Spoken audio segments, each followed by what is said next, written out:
होत असले ना, एक तर संत कोणाला म्हणा हे कळत नाही. कोणाला म्हणावं संत? वरी भगवा झाला अंतर्वश्य केला दया म्हणून साधू जगी विठ्ठल म्हणा. यांची गर्दी भरपूर झाली. ऐशे कैसे झाले कर्म करुणे म्हणती साधू. अंगी लावून या राखण डोळे झाकून करती पाप. त्यांच्या चरणावर लोळण घेतल्यावर किती वर्षात सुधार होईल? संत म्हणावा कोणाला? काय चालेल काय आपण आलोय कुठून आणि आपल्याला जायचंय कुठं? एवढं जरी कळलं तरी आमच्यासारख्याची कीर्तन ऐकायची गरजच नाही. एकच करायचंय मला. त्यांना कळालंय, मानवी जीवन मिळालं. त्यांना मिळाल्याच्या नंतर मला जे प्राप्त करायचंय ते त्यांनी प्राप्त केले.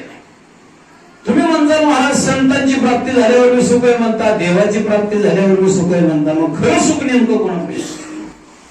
भगवंताजवळ जेवढं सुख आहे त्याच्या कितीतरी पटीनं संतांजवळ सुख आहे.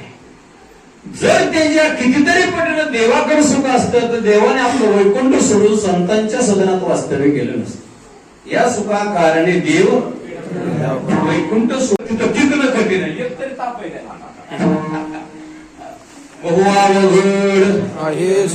आहे संत वरी जग जेथे करुणा केली. आपलं कसं चाललंय महाराज कलियुगामध्ये?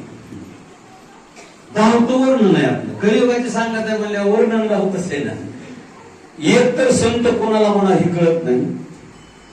कोणाला म्हणावं संत? वरी भगवा झाला अंतर्वश्य केला दया म्हणून साधू जगी विठ्ठल म्हणा. यांची गर्दी भरपूर झाली.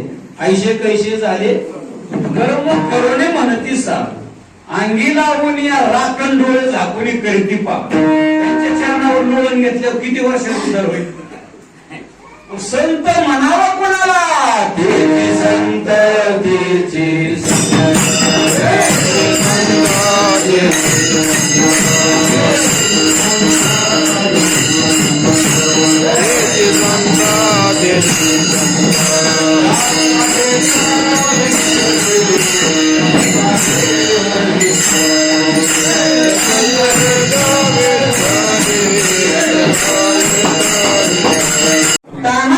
नामस्मरण वाचून यांचं एकच औषध आहे महाराज. या सगळ्यांना माघार करावं फक्त नामस्मरण. मग किती बी झाला असलं कारण काय असेल, जादूला नाही, टाण्याटोळ्याला नाही, भूतबाधाला सुद्धा देत नाही. महाराज सांगा पळी भूतबाधा एवढी शक्ती संतांपाशी का प्राप्त झाली? तर मुखात काय आहे? भगवंताचं. आणि ज्याच्या मुखामध्ये भगवंताचं अखंड नामस्मरण आहे तो असणारा भगवान परमात्मा त्यांच्या समीप आहे. मग आता त्यांच्या समीप म्हणजे त्यांची प्राप्ती करून घ्यायच्या अगोदर महाराज सांगतात की ज्यांनी देवाला आपल्याच केले त्यांची अगोदर प्राप्ती. आणि नाग बाबांचे एकदा काय झालं, महाराज तीर्थयात्रा करीत करीत ही चारी बाबांना निघाली. माऊली दांडोबा निवृत्तीनाथ सोपान करता मुक्ता पैठण क्षेत्राला गेली. भामदास महाराजांचं वैभव पाहिलं. भामदास महाराजांचं वैभव पाहिलं. नागबाबांचा अवतार कोणता हे सुद्धा लक्षात आलं पाहिजे. आणि माऊली ज्ञानोबरायांना असं वाटलं मी पुढचा जन्म भामदास महाराजांच्या कुळात मिळालं फार वाटलं. माऊली ज्ञानोबराय संत महात्मे सामान्य नाहीत. हे अवतारी म्हणून अवतार असा शब्द वापरलेला आहे. हो, त्यांनी विचार केला पुढे आपल्याला भामदास महाराजांच्या कुळात जर जन्म मिळाला तर अगदी सुंदर. आणि पुढचा काळ माऊली महावैष्णव ज्ञानोबरायांचा काळ झाल्याच्या नंतर समाधीच्या नंतर भामदास महाराजांच्या कुळामध्ये नागबाबांच्या रूपाने प्रगट झाले ते माऊली ज्ञानोबराय.